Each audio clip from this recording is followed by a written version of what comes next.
Part 3. Attack by Stratagem. Sun Tzu said, "In the practical art of war, the best thing of all is to take the enemy's country whole and intact. To shatter and destroy it is not so good. So too it is better to recapture an army entire than to destroy it, to capture a regiment, a detachment, or a company entire than to destroy them.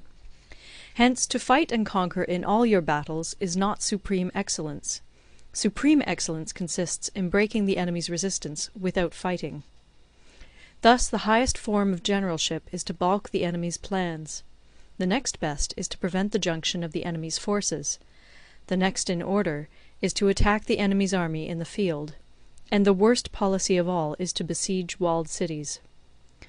The rule is, not to besiege walled cities if it can possibly be avoided. The preparation of mantlets, movable shelters, and various implements of war will take up 3 whole months, and the piling up of mounds against the walls will take 3 months more. The general, unable to control his irritation, will launch his men to the assault like swarming ants, with the result that 1/3 of his men are slain, while the town still remains untaken. Such are the disastrous effects of a siege. Therefore the skilful leader subdues the enemy's troops without any fighting. He captures their cities without laying siege to them. He overthrows their kingdom without lengthy operations in the field. With his forces intact he will dispute the mastery of the empire, and thus, without losing a man, his triumph will be complete. This is the method of attacking by stratagem. It is the rule in war, if our forces are 10 to the enemy's 1, to surround him; if 5 to 1, to attack him; if twice as numerous, to divide our army into 2. If equally matched, we can offer battle; if slightly inferior in numbers, we can avoid the enemy; if quite unequal in every way, we can flee from him.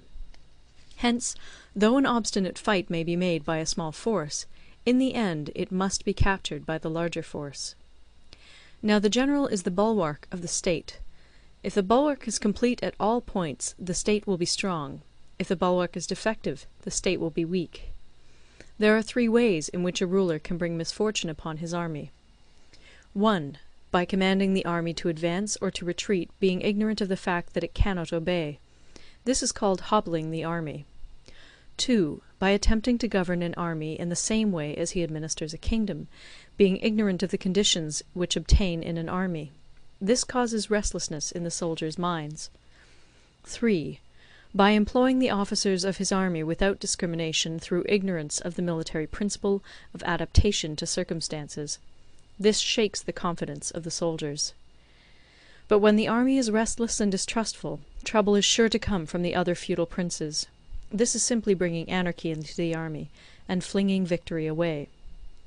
Thus we may know that there are 5 essentials for victory. 1. He will win who knows when to fight and when not to fight. 2. He will win who knows how to handle both superior and inferior forces. 3. He will win whose army is animated by the same spirit throughout all its ranks. 4. He will win who, prepared himself, waits to take the enemy unprepared. 5. He will win who has military capacity and is not interfered with by the sovereign. Hence the saying, if you know the enemy and know yourself, you need not fear the result of 100 battles. If you know yourself, but not the enemy, for every victory gained you will also suffer a defeat. If you know neither the enemy nor yourself, you will succumb in every battle. End of Part 3. Part 4. Tactical Dispositions. Sun Tzu said, "The good fighters of old first put themselves beyond the possibility of defeat, and then waited for an opportunity of defeating the enemy. To secure ourselves against defeat lies in our own hands, but the opportunity of defeating the enemy is provided by the enemy himself. Thus the good fighter is able to secure himself against defeat, but cannot make certain of defeating the enemy. Hence the saying, one may know how to conquer without being able to do it." Security against defeat implies defensive tactics. Ability to defeat the enemy means taking the offensive. Standing on the defensive indicates insufficient strength; attacking, a superabundance of strength. The general who is skilled in defence hides in the most secret recesses of the earth. He who is skilled in attack flashes forth from the topmost heights of heaven. Thus, on the one hand, we have ability to protect ourselves, on the other, a victory that is complete. To see victory only when it is within the ken of the common herd is not the acme of excellence. Neither is it the acme of excellence if you fight and conquer, and the whole empire says, "Well done!"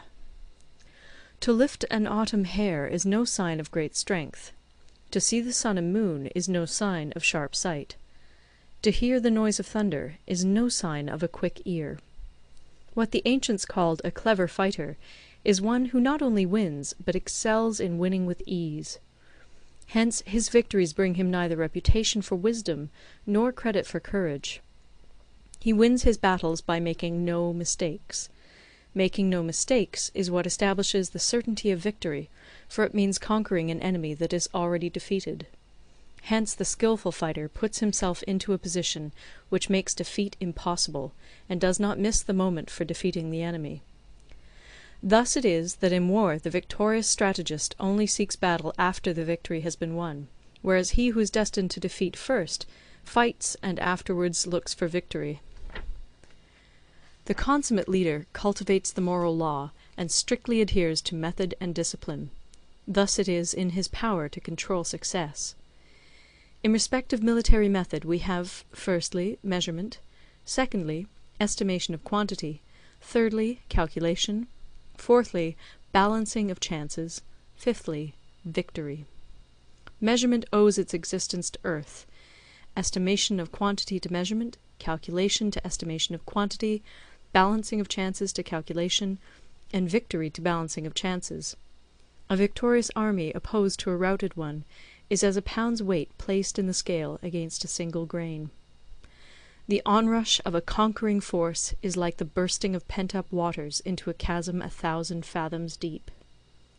End of Part 4.